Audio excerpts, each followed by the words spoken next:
El doctor Roberto Albertazzi es director del Centro de Ojos Quilmes, institución afiliada a la Cátedra de Medicina de la Universidad de Buenos Aires, actual presidente de la World Keratoconus Society and Keratoconus Forum, autor de numerosos artículos y capítulos sobre tratamiento con segmentos intracorneales en el tratamiento de las ectasias corneales, inventor de inyectores para los segmentos articulados, inyectables, concatenables, topografía intraquirúrgica asistida por telefonía celular móvil, aplicaciones móviles para la asistencia en la selección de los implantes en el tratamiento de las ectasias corneales con combinaciones de perfiles de implante.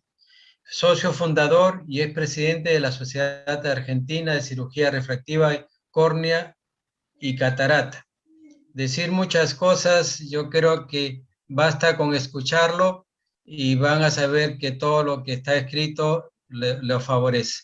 Maestro, buenas noches y vámonos. Bueno, gracias.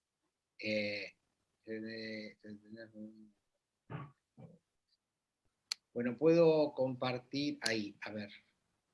Compartir. Ahí está. Bueno, ante todo, muy agradecido por la invitación, y para mí es un honor siempre participar con nuestros hermanos peruanos. Realmente es un placer, es un gusto. Bueno, vamos a hablar un poco de segmentos. Vamos a ver cómo lo paso de acá.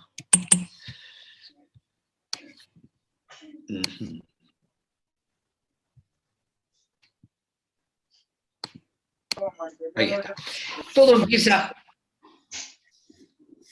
empieza cerca de 1950 con el genio de José Ignacio Berrequer, ya viviendo en Bogotá, que diseña y termina de diseñar y empieza a trabajar con la queratomileusis por congelación. Ustedes saben, los más jóvenes quizás no saben, pero fue él el que empezó a sacar lamelas, una porción de córnea, la congelaba y tallaba, ya sea la hipermetropía o la miopía, porque en aquel entonces era una meca llegar a corregir las altas miopías y las altas hipermetropías que traía la faquia. Entonces él empezó, y en el 58 colombiano Ariza empieza con inclusiones y prótesis corneales de metilmetacrilato. Esto no tenía ningún factor refractivo, sino era más bien ortopédico. Pero las diseña él y no funciona ninguna de todas esas, pero hace un trabajo científico. Fue Blatasvaya, una joven rusa médica oftalmóloga que quiere hacer su tesis relacionado con lo que está haciendo el doctor Barraquer. Viaja a Bogotá y ella se da cuenta que cuando el doctor talla sus discos para miopía, lo que realmente hacía era como una donut, como un anillo. Entonces le propone a él por qué no implanta anillos. Y a él le gustó la idea y le dijo por qué esa no era tu tema de tesis. Y fue la tema de tesis de esta doctora. Esta doctora hace la tesis implantando estroma disecado de conejo a los conejos.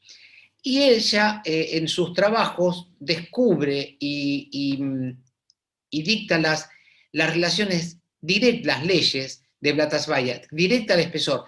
Cuanto más espesor, más corrección de la miopía, o inversa al diámetro, cuanto menor el diámetro del anillo, mayor corrección. Esas dos leyes salen de esa tesis. Y eso fue en el 1966. Fíjense que en el 1983 es la primera aparición del excimer láser. Pone anillos para la corrección fue un español, Gabriel Simón, trabajando en el Bascom Palmar, y él describe cómo se podrían hacer estos anillos de silicón, pero también describe una cosa importante, que era la queratotomía lamelar, para poner estos anillos que se quedaban abiertos. Entonces tenemos así, que para ese entonces teníamos dos intervenciones, la queratomileusis por congelación y la queratotomía lamelar para poner como si fuera un bolsillo. Bien. Fleming patenta anillos ajustables de PMMA. Esto era un anillo 360 grados y según el grado de miopía se podía poner en un orificio o en el otro. Pero eso, por supuesto que no funcionó. Sí funcionó, lo que él estableció fue la queratotomía anular. Apareció, teníamos la queratotomía lamelar en bolsillo y la queratotomía anular. En la SIC viene en el 89 de la mano de Palícaris y ahí ya lo conocemos nosotros. Pero en la SIC, si bien pudo asistir al excimer, no pudo asistir a los anillos, porque no tenía la profundidad, no estaba diseñado para la profundidad que necesitaban los anillos. Llegan con el excimer y el LASIK, llega mucho antes a tratar la carrera de la miopía que los anillos. Es en el 91 que aparece Walton Mosé y Paulo Ferrara, los dos en Brasil, y con diferentes segmentos, uno de 7 y el otro de 5, pero lo que usan es la queratotomía que ya estaba descripta por Fleming, y esa queratotomía, Walton Mosé le hace una sola incisión y Ferrara le hace 2 incisiones. ¿Por qué? Porque Ferrara había descrito la espátula dupla, cosa de hacer las dos incisiones simultáneamente. Estas 2 incisiones simultáneamente nos trajo muchísimos dolores de cabeza, y es así que lo primero que tuvimos que hacer era convencerlo de que abandone la inferior para quedarnos solamente con la superior, y así fue en los inicios de la técnica. Así entonces estábamos con la queratomileusis, la queratotomía anular, la lamelar y las dos, una incisión y las 2 incisiones ya abandonadas. Bueno, ¿qué hay hoy? Hoy están los anillos de 5, de 6, de 7, pero fundamentalmente los que se usan son más los de 6. Pero esto no solo es ahí, sino que los perfiles son los que varían. Lo que se usa hoy son los 2 de 6, acá los perfiles, el de Ferrara es plano, el de Intax es cónico, y esto funciona de diferente forma, porque si usted puso un globo, un balón, si yo pongo el anillo de cónico, se va a tener la misma curvatura, entonces el efecto, si yo le pongo en una esfera, le pongo este anillo, va a mantener la esfera. En cambio, si en la esfera yo le pongo algo plano, como acá, en la B1, esta es la pre, yo le pongo 2 segmentos planos, fíjense el astigmatismo que yo estoy creando. Y eso es problema del diseño del anillo que es plano. Voy a tener que agarrar una córnea con astigmatismo previo para poderle ponerle estos segmentos y sacarle este astigmatismo. Entonces, el efecto que tiene es totalmente diferente. Acá le pongo cómo podemos investigar, estudiar los diferentes efectos que tienen un segmento dentro de la córnea. El uno es justo por encima del implante. Y el 3 es por dentro del implante. Fíjense, yo en el... Gracias. Bueno, entonces, una forma de ver cómo trabajan estos anillos es ver las diferentes zonas. La 1 es por encima del anillo, la 2 es donde termina el anillo, en los extremos, y la 3 es en el interior. Y acá en estos 3 gráficos, estos son a grandes rasgos los efectos de los planos, que están en verde, y los cónicos, que están en amarillo. Por supuesto, los planos tienen mucho más efecto, por eso generan astigmatismos, y los amarillos no los generan porque tienen menos efectos. Para tratar las ectasias tenemos que saber el origen es fundamental. Hoy vamos a hablar exclusivamente de las ectasias primarias, que son todos los patrones que se ven ahí, en asimétricas o centrales y simétricas o centrales. Y estos son los patrones más frecuentes. Los otros tipos de ectasias son las post-LASIK, post-injertos, post-traumáticas y primarias. Se pueden confundir si le muestran la topografía y no piden los estudios de biomecánica corneal y no conocen el origen, se pueden confundir. Esa confusión lo puede llegar a hacer tomar malas decisiones. Así que es muy importante saber el origen. Siempre la clasificación de Krummeich y Amsler es la mandatoria, y acá vemos los diferentes tipos de ectasias, los diferentes tipos de patrones. Pero lo interesante es saber cuál es el porcentaje de esas ectasias que se presentan en la clínica. Y esto es el universo que yo encontré en un momento dado en mi consulta. Y fíjense que si nosotros nos detenemos, si nos concentramos en aprender, en entender, acá vamos a tener casi el 80% de las ectasias que se nos presentan. Entonces vamos a enfocarnos más en este tipo de ectasias. Vamos a empezar por estas, que son el estadio 1. El estadio 1 va a estar, lo vamos a operar con fines estabilizadores, por supuesto, y refractivos, claro.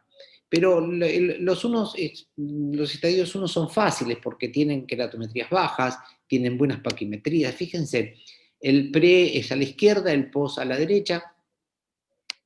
Como con un solo anillo todos estos pacientes funcionan, porque son realmente sencillas de tratar. Y lo que hay que estar atento de no equivocarnos de estadio. Acá, entonces, solamente uno tiene astigmatismos bajos, 380, 380. Entonces, con uno solo lo bajamos a la mitad, es suficiente.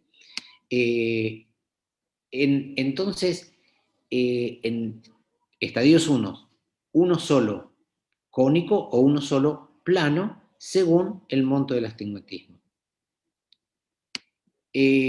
Para los estadios 2 ya cambia, porque el astigmatismo es más alto y vamos a necesitar 2 tipos de segmentos. Uno plano, fíjense, lo vamos a tratar de 4 formas diferentes: plano por afuera, cónico por encima. Ven, pre y post, acuérdense siempre que el de la izquierda es el pre, el de la derecha es el post. Cómo va modificando, y esta es una forma, esta es otra forma de tratarlo. Cómo lo ponemos bien central, la ectasia se disminuye. Otra forma de tratarlo. Y la última forma, ya son con 2 Ferraras. Pero fíjense, para Ferrara tienen que tener mucho astigmatismo, 10.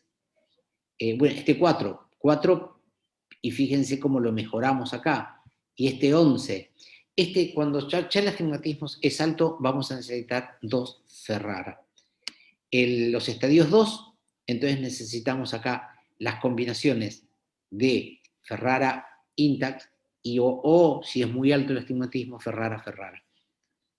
Bueno, los estadios 3 son los más graves.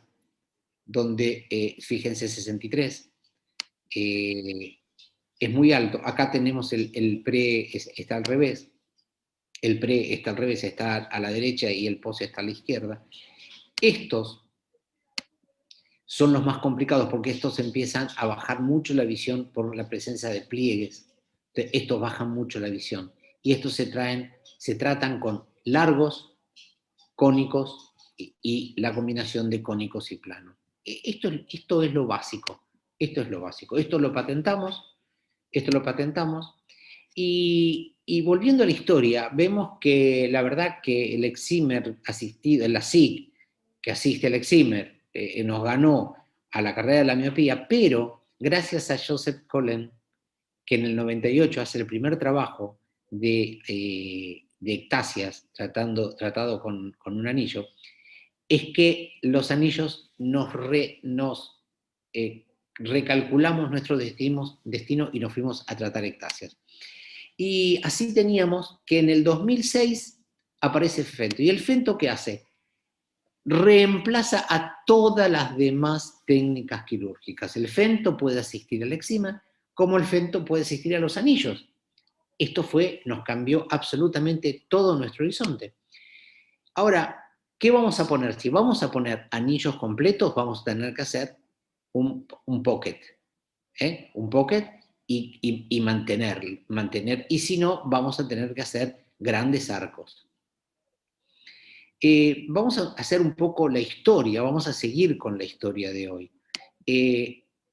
Como podíamos hacer un pocket, el anillo de silicón lo cambiaron a anillo de PMMA haciendo una empresa, MioRing, pero fue 38 años después que apareció el de silicón, lo pusieron de PMMA.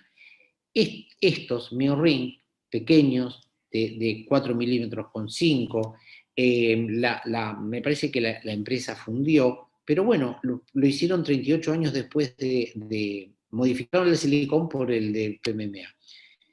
Después de 17 años de que lo presentaran el anillo grande, Ferrara y Walton, no sé, volvieron a salir anillos grandes, 17 años después.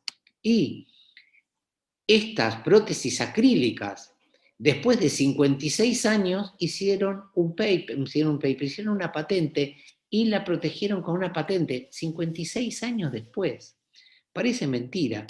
Mire, acá le pongo los papeles, los dibujos originales, la patente que la presentaron en el 13 y la pudieron obtener en el 15. Pero mucho de esto ya se los mostré que eran del año 1958. Así todo, otra técnica, Susan Jacobs, en el 18, también lo patenta, que hace anillos con estroma humano y lo pone en canales hechos como para Intacs. Acá se ve claramente. La llama CARES, Corneal Allogenic Intraestromal Ring Segment. Le puede hacer crosslinking antes, pero bueno, ella lo patente, así que fíjense, y esto es lo que presenta en sus publicaciones.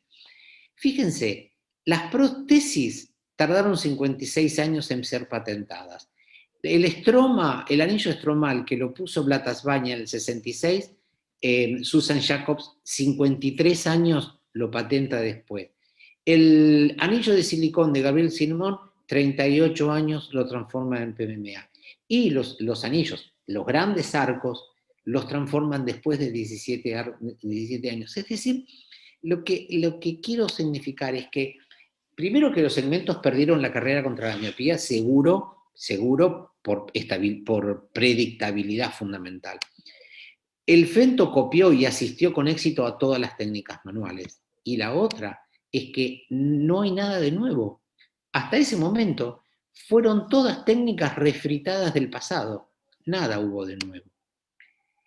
Esto sí que me pareció nuevo. Fíjense, esto es una compañía alemana que con múltiples fotogramas de confocal recrea todo lo que es un plexo nervioso subbasal de la córnea. y lo grafica para que lo entendamos. Esto es un plexo subbasal, pero fíjense esto es un paciente con queratocono, fíjense lo que es este plexo, está totalmente destruido. Mire, y esto es un queratocono, fíjense lo que es el plexo, está destruido, esto nosotros no lo conocíamos, y fíjense, es decir, los plexos están totalmente destruidos. Acá le hago un esquema de, imagínense que es una córnea, acá tenemos la paquimetría corneal en la zona del implante, todo esto va a ser donde lo implantamos, y vamos a tener en la zona del implante, es decir, a 5 milímetros, 500, 400 micras. Fíjense dónde lo vamos a poner el implante. La zona donde el implante tiene que estar apoyado, la profundidad ideal son 150, 180 micras. Esa es la zona ideal. Más profundo no es bueno porque pierde mucha efectividad y puede perforar. Esta es la zona, el target donde tenemos que ir nosotros.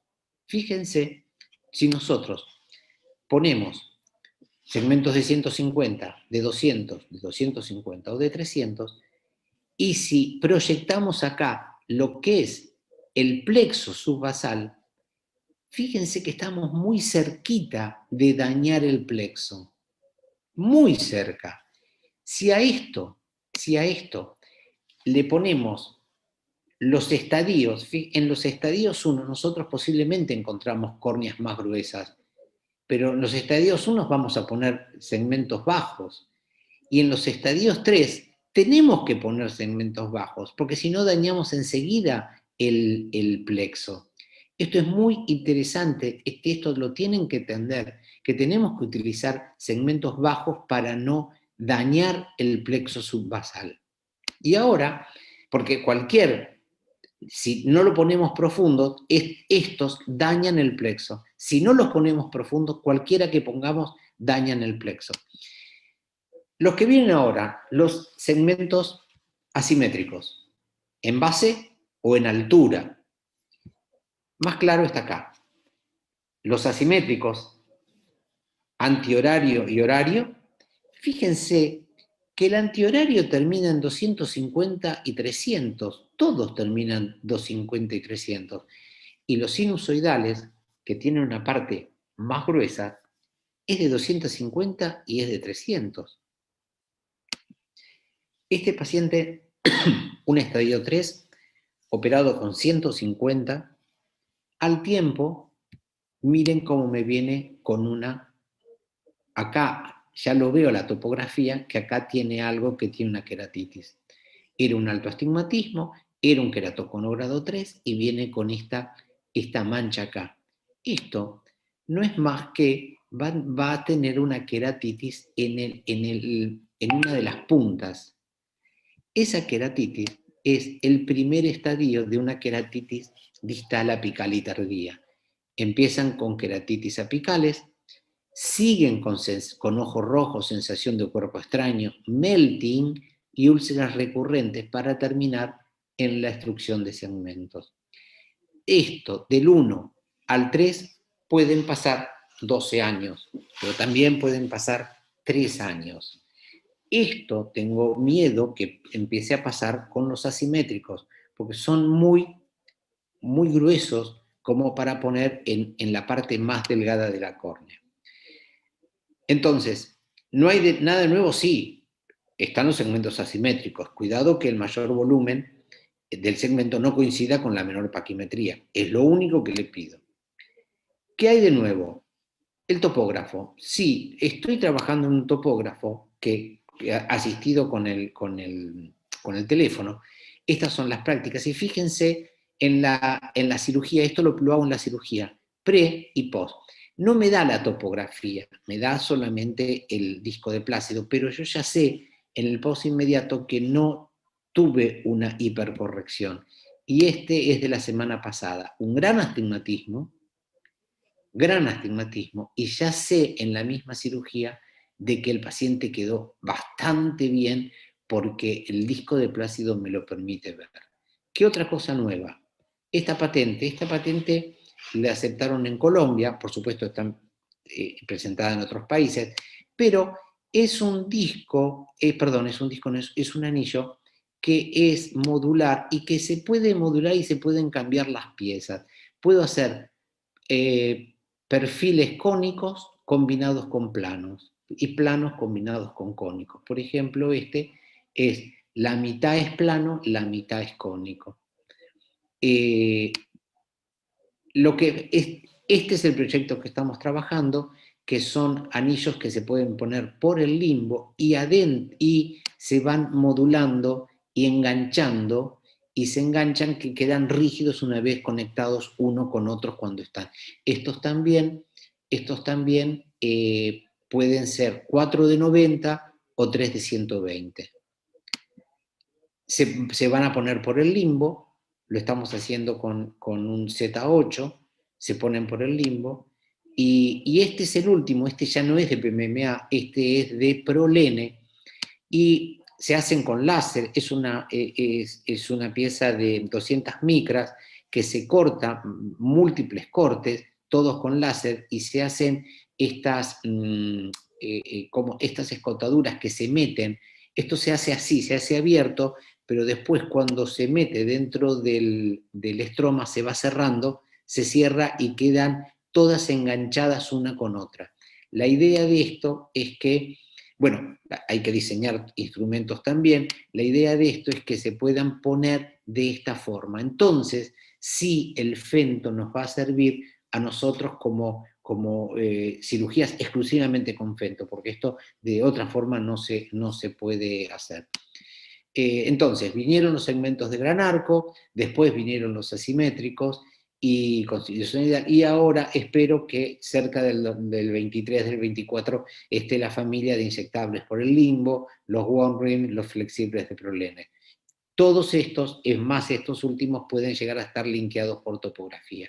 Esto es lo que estamos trabajando y espero traerles novedades dentro de poco. Bueno, muchas gracias. Acá les dejo el mail por si quieren escribirme o alguna, alguna asistencia del plan, alguna ayuda, también lo puedo dar. Bueno, dejo de compartir pantalla. ¿Me escuchan? Sí, doctor. Gracias. Sí. Vamos a esperar las preguntas. Quizás pueda yo hacerle una mientras llegan las preguntas. Sí, cómo no. ¿Hay algún grosor corneal por donde debe ir el implante o el segmento? ¿Limita? O sea, ¿a todos se les puede poner o en algunos tenemos que tener cuidado? La córnea es una estructura. La estructura, como el techo, nos va a dar señales de funcionamiento o de agotamiento de su función. Si uno tiene humedad, tiene una gotera, tiene una fisura, sabe que lo puede arreglar, pero cuando están rotas las cabreadas, cuando se rompió el techo hay que cambiarlo. Esto es lo mismo. ¿Cómo sabemos que la córnea estructuralmente funciona? Cuando no tiene pliegues. Pero cuando tiene pliegues ya centrales, ya sabemos que esa estructura ya no funciona. Con pliegues centrales, con esos leucomas ramificados, ya esos afinamientos, ya sabemos que no funciona. No le pidamos cosas a la córnea que no nos puede dar. ¿Cuándo tenemos que poner anillos? Cuando la córnea funciona. ¿Cuándo funciona? Cuando podemos refraccionarla y mejorar la visión. Pero ya por eso puse que el tercero, cuando aparecen las estrías centrales, ese es el límite que podemos usar. Ahí ya ahí ya dejemos lugar a otras técnicas. Cuando tengamos pliegues ya centrales, ya pasó el momento de hacer anillos. Maestro, unas cosas son las estrías y otras serán los pliegues, ¿verdad? Sí, lo que pasa es que los pliegues algunas veces, los pliegues muy finitos de Vogt, hay que buscarlos, pero cuando bajan la visión es que ya los tienen. Hay pacientes que usted ve la córnea que dice, pero ¿cómo que está con esto? Y se pone a mirarla y a hacerla fina y empieza a tenerlos. Es lo mismo que las gutas, le sacan visión. Ujú. Una pregunta, puso usted el término estabilizar. Los amantes del crosslinking dicen que el crosslinking estabiliza, pero los anillos no estabiliza. ¿Está bien usado el término para ellos? Yo no soy tan semántico. Yo a los pacientes jóvenes le hago un anillo, le hago crosslinking y le hago una misa, porque le hago todo lo que le puede estar mejorarle. No me aferro a una sola cosa. Es como uno tiene en la caja de herramientas, tiene un montón de herramientas, uno no va con una sola tenaza por la vida.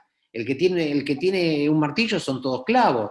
Uno tiene que tener más herramientas. Los pacientes jóvenes, anillos y crosslinking, obvio, pero crosslinking solo es muy rara vez que lo hago, muy rara vez, porque el crosslinking no es tan, el crosslinking solo no lo hago mucho, la verdad. Hago solamente crosslinking cuando no sé dónde poner el anillo. Entonces le hago un crosslinking, pero son las menor de las veces. Siempre yo trato de poner el anillo y me da más tranquilidad. Yo vi, después de más de 22 años poniendo anillos, que los estabilizan mucho. Ahora, pongo anillos, la verdad, no pongo más de 150 micras de espesor, y hoy les di las razones por qué no pongo más de 150 micras. Nada, si son cónicos puedo poner más, puedo poner 300, porque el diseño del cónico es muy suave, y entonces la zona del plexo subbasal no lo daña. Pero es eso, pongo el mínimo espesor posible. Mm, muy bien.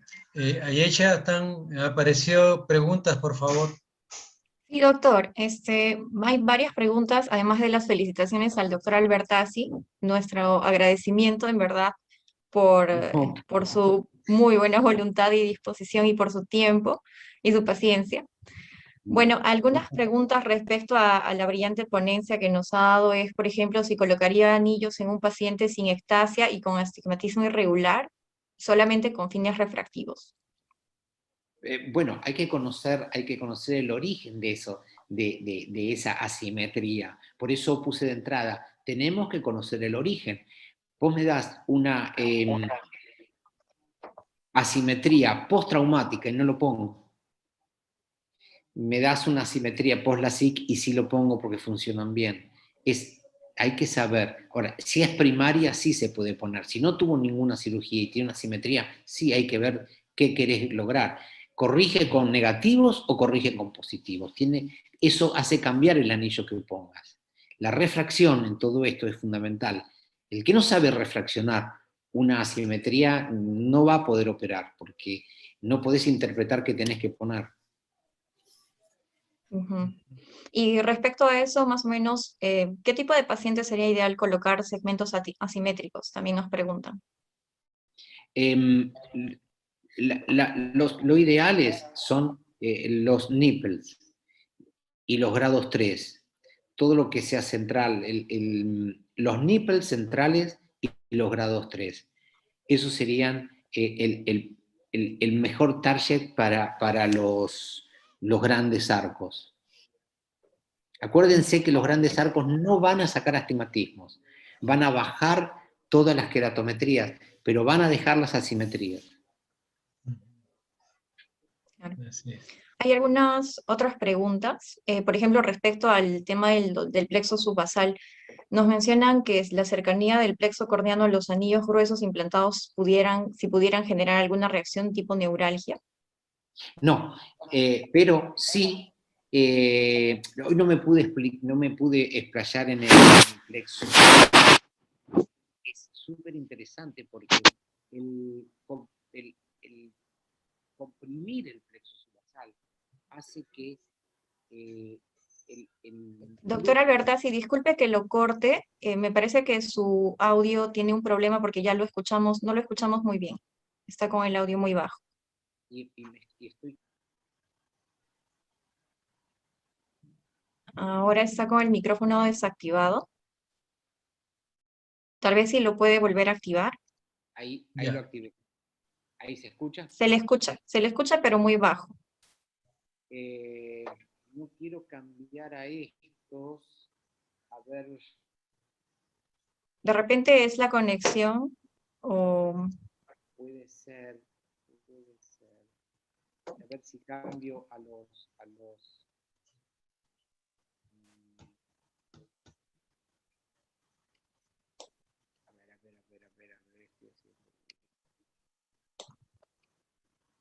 A ver, vamos a todo esto. ¿Sí escuchan ahí o no escuchan? Sí, un poquito lejos, pero se le escucha, maestro, siga. Sí, Me se le pongo- escucha, me se le pongo escucha. cerca. Tenemos mucho que aprender del plexo subbasal, porque toda la córnea es una gran terminación nerviosa. Hay que pensarlo así. Que es el plexo subbasal el que le lleva el trofismo a las células y le lleva todo es el plexo subbasal.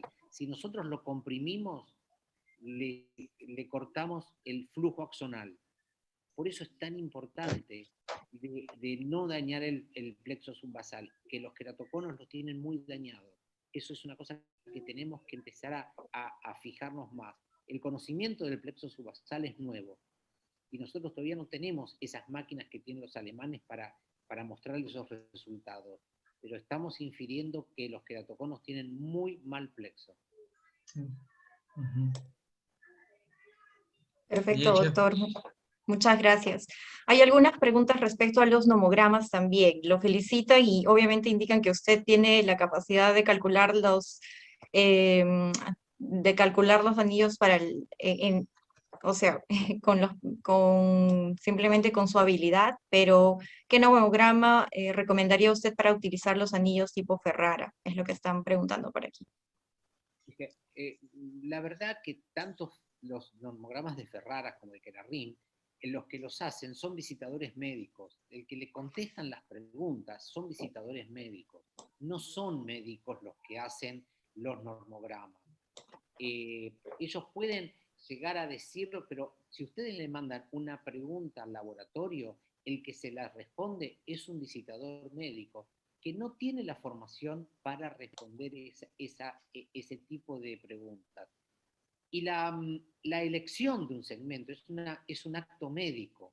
Entonces, yo no tengo problema en contestar eso, en que me manden preguntas, enseñarles, porque eso, si uno sabe refraccionar al paciente, va a aprender a colocar sus anillos, a elegirlos, porque no es tan difícil, pero tiene que saber refraccionarlos, tiene que empezar todo de cero.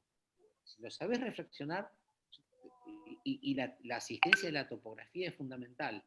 Es decir, vos la topografía te dicen cuántos astigmatismos tenés. Según eso elegís el segmento. Voy a tener que ir más seguido a Perú a dar más cursos. Ya sabe, ya lo estamos esperando ya. Bienvenido, doctor. Respecto a los nomogramas, como el nomograma de Oviedo, acá nos indican qué opina de evaluar los patrones fenotípicos y si es necesario el eje comático, como se maneja en el nomograma de Oviedo. Yo fui a Oviedo y realmente yo el comático no lo uso porque el comático es más un defecto que se hace por la posterior. Yo uso más el astigmatismo anterior. La cara anterior de la córnea es lo que nos da el 70% de lo que está pasando. La cara posterior nos da solamente el 5%. Entonces, más importante en mis manos es la anterior que la posterior. Todos los astigmatismos todos los queratoconos son astigmatismos, todos. Vos corregir el astigmatismo va a mejorar al paciente. El comático algunas veces no te confunde más que te ayuda. En mis manos me confunde más que me ayuda. También están preguntando respecto a la edad, a la que a partir de qué edad se puede estar indicado colocar los anillos. y si aplicaría, digamos, en estadios iniciales. El queratocono, la verdad que es una patología que empieza al 12, 14 años, y a esa edad, cuando tenés un queratocono y le bajó la visión, el astigmatismo que le provoca el queratocono, hay que operarlo. Anillos, crosslinking y una misa, porque es una urgencia en oftalmología. Ok, en todo caso, en los pacientes que son niños o que son más o menos de esas edades, ¿está recomendado hacer anillos y crosslinking o solamente crosslinking?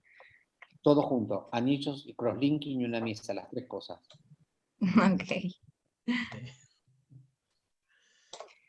Una de las últimas preguntas es si hay alguna forma de evaluar el plexo subbasal in vivo. No, con el confocal, pero el confocal te da una zona muy chiquita, por eso le mostré las fotos, que son grandes collage de pequeñas fotos, y eso se hace solamente con programas de computación, de inteligencia artificial. No están, son de investigación. Ah, ya, perfecto, doctor.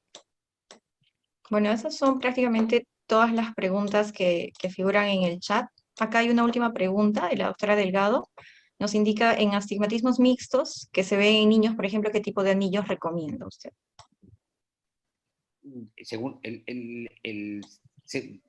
Según el monto del astigmatismo. Siempre Mixtos. van a ser mixtos, bárbaro. Perfecto. Mixtos, positivos, negativos. Acuérdense que cuando vos corregís, tenés un coupling, entonces seguramente van a tener que ser de 90 grados o de 120 grados de Ferrara, seguro. Hay que ver de 150 micras o 200 micras, pero habitualmente son de 90 y de 120 grados. Son los que yo elijo siempre. La idea de los implantes se llega siempre a aplanar, ¿verdad? Aplana uno de los lados y levanta del otro. Entonces, por eso es el grado que tenés que darle. Los de 90 levantan el tejido y los de 210 o los de 320 bajan todo. Por eso hay que, según el caso, según lo que queremos hacer. Y por eso es tan importante la refracción. Pero no podemos confiar que le vamos a sacar valor esférico. No, vamos a sacar astigmatismo. Así es. Así es. Doctor, hay una parte de una pregunta que no lo mencionamos tal vez, que indica que como el procedimiento de los segmentos se considera reversible, ¿hasta qué tiempo postquirúrgico se considera reversible? 6 meses, 8 meses, 1 año. Después es mucho más difícil sacarlo. Se pueden sacar, pero es más difícil. Después de 3, 4 años tenés que pasar las espátulas por debajo y por encima, porque las adherencias del tejido son fuertes. Entonces, dentro de los primeros 6 meses son fácilmente lo sacás. ¿Y cuánto tiempo espera usted después de colocar los anillos para colocar, digamos, lentes o los ICL, ¿no? Los Iris Cloud? Los ICL yo trato de ponerlos después de los 9 meses y trato de que siempre sean esféricos. Trato de dejarlos con el menor astigmatismo posible y ponerle ICLs esféricos. Ok. Las últimas preguntas que están apareciendo son respecto a la profundidad del anillo en ectasias post-LASIK. Si toma en cuenta el grosor del lecho corneal o todo el espesor corneal. Todos siempre se ponen igual. Vos vas al eje que elegiste, le haces la paquimetría y a esa paquimetría le restás 160 micras o 180 micras y ahí ese es el valor que preseteás tu bisturí. Para cualquier ectasia funciona igual. Ah, ya, perfecto. Bueno, hay de todas formas algunas preguntas más, no sé si usted gusta responderlas. El tema ha sido sumamente interesante, definitivamente. Acá indican si el paciente tiene crosslinking y se envía luego a segmentos, ¿cambia el resultado de los segmentos por el crosslinking previo? No, porque el crosslinking, la profundidad de efectos son 350 micras. Y es muy raro que vos hagas una incisión, haces siempre más de 350 micras. Entonces siempre vas a usar una zona no afectada por el crosslinking. ¿Ya?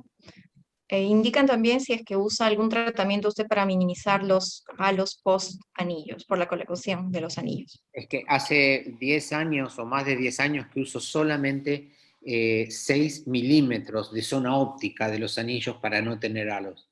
Así todo, algunas veces tenés, pero nada que ver con los de 5. Los de 5 los dejé de usar hace mucho tiempo. Uso los de 5 exclusivamente para los astigmatismos post-penetrantes. Ujú. Respecto a la tunelización de implantar anillos manual versus la tunelización con fento, porque ahorita ya hay algunas preguntas sobre el fento, ¿existe alguna diferencia en cuanto a la realización del túnel? Yo calculo que todos vamos a terminar con fento cuando la situación socioeconómica latinoamericana mejore o que el fento se abarate, pero la verdad que el fento es una máquina espectacular, que me encantaría usarla todo el día. Es divina. Cuando la pude usar, la usé. Pero si yo tengo que usar exclusivamente fento, no opero mucha gente. Los costos son muy altos, se elevan mucho. Y la verdad es esa. Ganan más los fabricantes que nosotros. Nosotros no trabajamos para ellos. Así es. Prácticamente se considera que llegó el fin del implante manual, No. como indican por aquí por el chat. Sí, sí, el asunto es que si querés operar, tenés que arremangarte, es como ir a pescar.